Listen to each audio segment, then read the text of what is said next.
Mini, আমাদের একটা রেওয়াজ আছে, সরস্বতী পুজোর সময় ঘুড়ি ওড়ানো। তুমি আমার সাথেই থাকবে, খুব মজা হবে। আমি ঘুড়ি ওড়াতে পারি না। তুমি শুধু আমার সাথে থাকবে, দেখবে আকাশ জুড়ে কত ঘুড়ি উঠছে। কাকে দেখছো? আমার একটা বন্ধুকে দেখলাম মনে হলো। চলো বাড়ি ফেরা যাক। তুমি চিন্তা করো না, সকালে অঞ্জলি দিয়ে ঘুড়ি ওড়াবো, তারপর দুপুরে ঘুরতে বেরাবো। দিদি যদি কিছু বলে? দিদিকে সব বলা আছে। আরে তুমি বারবার করে কাকে দেখছো বলো তো? কোথায় যে গেল? ঠিক আছে চলো, আমি হয়তো ভুল দেখেছি কাউকে। Hello winning audio books lovers, আজকে তোমাদের জন্য নিয়ে এসেছি এমন একটা গল্প যেটার মধ্যে দিয়ে আঙ্গুরবালা সিজন 3 শুরু হয়েছে বলতে পারো। খুব তাড়াতাড়ি আসছে আঙ্গুরবালা সিজন 3 গল্প, তাই শুনতে ভুলো না আমাদের সিজন 3 গল্প। শুরু করছি আজকের গল্প, আজও মনে আছে তোমারই কথা।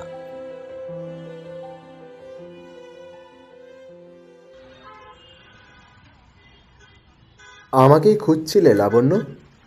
তুমি লাবণ্য তো? না, আমার নাম মিনি। তুমি আমাকে যতই ভুল বোঝাও না কেন, আমি তোমাকে চিনতে ভুল করছি না। আমাকে বারবার করে দেখছিলে যে। কি হয়েছে ভাই?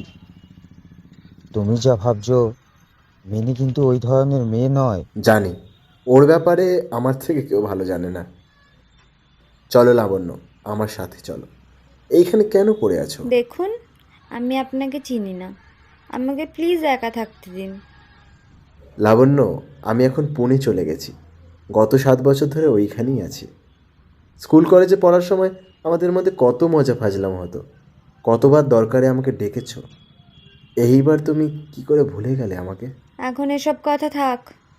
যখন আমার কেউ ছিল না, তখন এনারাই আমার পাশে এসে দাঁড়িয়েছে।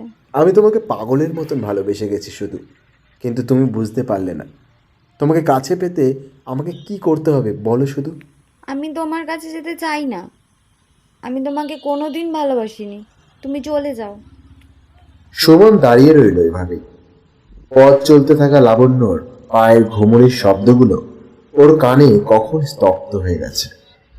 দূরে দাঁড়িয়ে একজন এতক্ষণ দেখছিল, তার চোখেও ভেসে উঠেছিল তার ভালোবাসার কাহিনী। সে আর না দাঁড়িয়ে ছেলেটির কাছে গেল। কি নাম তোমার? এই গেটের বাইরে দাঁড়িয়ে আরো অনেক ভালোবাসা হয়েছে, অনেকে ভেতরে ঢুকতে পেরেছে, আর অনেকের ভালোবাসা গেটের বাইরে থেকেও কেটে গেছে। আমারও ভালোবাসাটি কেমনটাই ছিল, তাকে বাঁচাতে পারিনি। সব কিছু শরীর থেকে হয় না, মনের মিলটাও বড় জিনিস। সমাজ যখন আমাদেরকে গ্রহণ করেনি, তখন এই কোঠা এগিয়ে এসেছে। তাতে কি, এখানে সবাই নোংরা হয় না। তুমি কি খুঁজছো, শরীর না মন? যদি শরীর খোঁজো, তার অন্য ব্যবস্থা আছে। আমি এইসবের কিছুই খুঁজছি না, আমি আমার পুরনো স্মৃতিগুলোকে খুঁজছি। একবার তার সাথে কথা বলতে চাই। তরু বুঝতে পারলো এটা অনেক বড় কাহিনী, তাই সে সুমনকে ভিতরে আসতে বলে শুনতে থাকে ওর কথা। ময়নানগরী আমাদের পাড়ার নাম। মাত্র 3 দিন বাকি সরস্বতী পুজো। আমাদের পাড়ায় খুব তোড়জোড় চলছে। সেদিন সকালে একটা রিক্সা থেকে একজন মেয়ে আর তার বাবা নামলো। আমাদের বাড়ি থেকে 3টে বাড়ি পর ওনারা ভাড়া নিয়ে এসেছে। বাংলা ব্যান্ডের সুরে তার আগমন। আর সরস্বতী পুজোর দিনে ভ্যালেন্টাইন্স ডে পড়েছে এবার। পাড়ার অন্য সব মেয়ের থেকে ওকেই বেশি আকর্ষণ করছে। ভালো লাগতে শুরু করলো। আমরা সব বন্ধু মিলে চাঁদা কাটতে গেলাম। বাবা নেই বাড়িতে, তোমরা চাঁদা কেটে যাও, বাবা আসলে নিয়ে যেও। কি নামে হবে? 50 টাকা কাটছি। ঠিক আছে, লাবণ্য লিখে দাও। কাকু কোথায় গেছে? বাজারে গেছে। তুমি বসো, আমি চা গরম করে নিয়ে আসছি। বলছি কখন বেরোবে? চলো ঘুরে আসি। কি হচ্ছে কি বিপ্লব? তুমি আমার থেকে দূরে দূরে থাকবে। আমি কতবার বলবো, আমার কাছে বাবাই আগে। আর আমার জামা কাপড়ের মতন যার 3-4টে মেয়ে ছাড়া চলে না, তার সাথে কথা বলতে আমার ঘৃণা করে। তোমার দরকার বাবার সাথে, আমার সাথে নয়। তোর বাবার সাথে নয়, তোর সাথেও দরকার। আমি এমনি এমনি টাকা পয়সা খসাচ্ছি নাকি? ছাড়ো, লাগছে আমার। ছাড়ো বিপ্লব। কি ভাই, লাবণ্য কাঁদছিল কেন? সেটা আমাদের পার্সোনাল ম্যাটার। আমাদের পাড়ায় ঢুকে আমাদেরকে পার্সোনাল ম্যাটার শেখাচ্ছ বোকাচোদা? বাড়া মেরে গাঁড় ভেঙে দেব। তোরা এক্সামে বসবি না? কিভাবে পাস করিস দেখে নেব। আর তুই এখান থেকে কিভাবে যাস সেটাও আমার দেখে নি তাহলে, হ্যাঁ? লাবণ্য ঘর থেকে বেরিয়ে দৌড়াতে দৌড়াতে এসে আমাদের সামনে এসে দাঁড়ায়। ওকে ছেড়ে দাও, ঝামেলা করো না প্লিজ। তোকে যেন আর এলাকায় না দেখি, ঠিক আছে?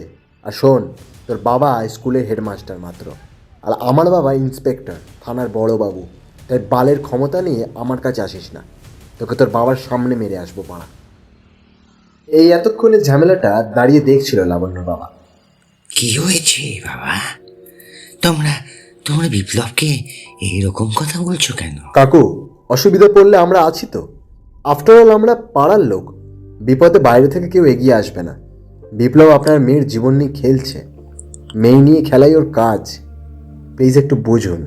শোনো বাবা, রাস্তায় দাঁড়িয়ে এসব আলোচনা না করাই ভালো। চলো বরং ঘরে গিয়ে আলোচনা করি। আমরা লাবণ্যর ঘরে গেলাম। লাবণ্য আমাদের সবার জন্য চা করে নিয়ে এলো। এক সময় আমরা অনেক বিপদের মধ্যে দিয়ে গেছি। সেই সময় বিপ্লবের বাবা আমাদেরকে অনেক সাহায্য করেছে। তারপর থেকে বিপ্লবের আসা যাওয়া বেড়ে গেছে। একদিন একদিন মদ খেয়ে এসে আমাকে শাসিয়ে যায়। আমি এখন অকর্মণ্য হয়ে গেছি তো, কিছু করতে পারছি না। কাকু, একটা ঝড় এসেছিল, ভাববেন ওটা একটা একটা স্বপ্ন দেখছিলেন। এবার থেকে যে কোনো অসুবিধা হলে একটা কল করবেন শুধু। আর তুমি এত শান্ত থাকলে হবে না, একটু রাগ দেখাও, কষিয়ে চড় মারো, পরেরটা আমি বুঝে নেব। আর কাকু, কালকে সরস্বতী পুজো তো, সকালবেলা লাবণ্যকে একটু মণ্ডপে পাঠিয়ে দেবেন প্লিজ। মেয়েরা সব আয়োজন করে তো। পরের দিন সকালে লাবণ্য হলুদ রঙের শাড়ি পরে চলে এলো। ব্রাহ্মণ মন্ত্র পড়তে শুরু করেছে। আং জয় জয় দেবী চরাচর সারে হচ্ছে চকি শোভিত মুক্তাহারে। বিনারঞ্জিত পুস্তক হস্তে ভগবতী ভারতী দেবী নমস্তুতে। বেশি আগে বলো না বাছা, বেশি আগে পৌঁছে যাবে। পুজো শেষ করে প্রসাদ বিতরণ করে আমাদের সব বন্ধুরা যে যার সঙ্গীকে নিয়ে চলে গেল সিনেমা দেখতে। আর কিছু বয়স্ক লোক আর কাকিমারা রয়েছে যারা বসে আড্ডা দিচ্ছে আর আমাদের ভবিষ্যৎ নিয়ে আলোচনা করছে। আমি লাবণ্যর দিকে তাকালাম। লাবণ্য একটু মুচকি হেসে আমার দিকে তাকালো। আমি বললাম, আমার সব বন্ধুরা তো ঘুরতে গেছে, তুমি বাড়িতে থেকে কি করবে? চলো বাইরে থেকে একটু ঘুরে আসি। না, বাবা রাগ করবে। কিচ্ছু বলবে না, চলো ঘুরে আসি। বাইক স্টার্ট করলাম। এই প্রথম লাবণ্যকে দেখলাম ও যেন নিজেকে মেলে ধরেছে। কতদিনের জমানো কথা আজ বলতে শুরু করছে। আমি কানে হাত দিয়ে দিলাম। এবার ও ওর হাত দিয়ে আমার কান থেকে হাতটা নামিয়ে বলে, আমি হয়তো তোমাকে অনেক বিরক্ত করছি। আরে তুমি রাগ করলে নাকি? থাক তাহলে। বন্ধ খাঁচা থেকে পাখি যখন বেরোয় সে শীষ দিতেই থাকে। তুমি মুক্ত জীবন পেয়েছো। তুমি অনেক ভালো জানো তো। I know. লাবণ্য আর আমি দুজনকে খুব ভালোবেসে ফেলেছি। আমি ওকে কিস করেছি। আমি ওকে খুব বিরক্ত করতাম। আসলে আমার কোনো এত ভালো মেয়ে বন্ধু ছিল না। কখনো পড়তে পড়তে টেবিলের উপর শুয়ে পড়তো, মার্কার দিয়ে ওর ঠোঁটের উপর গো পেকে দিতাম। ও রেগেও যেত। তুমি না আমাকে খুব জ্বালাও, পাগলামি করো আমার সাথে। এত জ্বালাও কেন? পাগলের সাথে পাগলেরই পরিচয় হয়, জানো তো? বই গেছে আমার। সেদিন রাতে লাবণ্যর বাবার খুব শরীর খারাপ হয় আর আমরা সব বন্ধু মিলে হসপিটালে নিয়ে গেলাম। লাবণ্যর বাবা মারা গেল। আমার বাবা জানতে পেরেছিল আমাদের রিলেশনশিপ নিয়ে, তাই বেশ কিছুদিন আমাদের বাড়িতে নিয়ে রেখেছিল। আর এই সব কিছু বিপ্লব সহ্য করতে পারছিল না। একদিন মদ খেয়ে আমাদের বাড়িতে চলে আসে। তুই কি করে ভাবলি লাবণ্যকে এত সহজে ছেড়ে দেব? ওর বাবাকে আমি মেরেছি। তারপর আমাকে ঠেলা মেরে লাবণ্যকে নিয়ে ঘরে নিয়ে যায়। তারপর দরজা বন্ধ করে দেয়। আমি রাগের জোরে দরজা ভেঙে ঢুকে পড়ি। সামনে একটা ফুলদানি ছিল, ওটা দিয়ে বিপ্লবের মাথায় এক বাড়ি দিই। ও মারা যায়। বাবা পাওয়ারফুল থাকায় আমাকে পুনে পাঠিয়ে দেয়। তারপর ওখান থেকে অনেকবার আমি লাবণ্যর খোঁজ করেছি। শুনেছি ও বাড়ি ছেড়ে চলে গেছে। আজকে দেখলাম ও এখানে। এই কথাগুলো যখন সুমন বলছিল, আঙ্গুর চুপ করে শুনছিল। এরপর আঙ্গুর বলে উঠল, শোনো বাবু, তুমি আমার বড়বাবুর ছেলে, তাই তোমাকে কিছু গোপন করব না। আঙুর, তুমি তো জানো সামনে ইলেকশন আছে। তার উপর হারুর দলের একটা ছেলে খুন হওয়াতে পুরো চাপটাই আমার ঘাড়ে এসে পড়েছে। আমি ছেলেকে বাইরে পাঠিয়ে দিয়েছি, কিন্তু কিন্তু মেয়েটাকে এমন জায়গায় রাখার দরকার যেখান থেকে কোনো রকম কেস হবেই না। তুমি তুমি বড় মুখে কোঠায় নিয়ে রাখো। লাবণ্যর কাছে এগিয়ে এসে সুমন ওকে জড়িয়ে ধরল। তোমাকে আমি কত মিস করেছি জানো তুমি। এদিকে পল্টু দিদির কোলে মাথা রেখে কেঁদে ভাসিয়ে দিচ্ছে। দিদি, আমি ওকে খুব ভালোবাসি। ও চলে যাবে বল, বল না আমাকে ছেড়ে চলে যাবে। ওকে বারণ কর না, যাতে আমার সাথেই থেকে যায়। বল না দিদি, বল না। যদি সত্যি তোকে ভালোবাসে তাহলে ও তোর সাথেই থাকবে। দেখো সুমন, তুমি আমার খুব ভালো বন্ধু। তোমার সাথে কাটানোর সময় আমি কোনোদিনও ভুলতে পারবো না। কিন্তু আমি পল্টুকে কথা দিয়ে ফেলেছি, আমি ওকে ছাড়া থাকতে পারবো না। তোমার জগৎ আর আমার জগৎ আলাদা হয়ে গেছে। শুধু মনের ফিলিংস দিয়ে কিছু হয় না সুমন। ভালো থেকো। মিনি এসে পল্টুর হাত ধরে ঘরের ভেতর চলে যায়।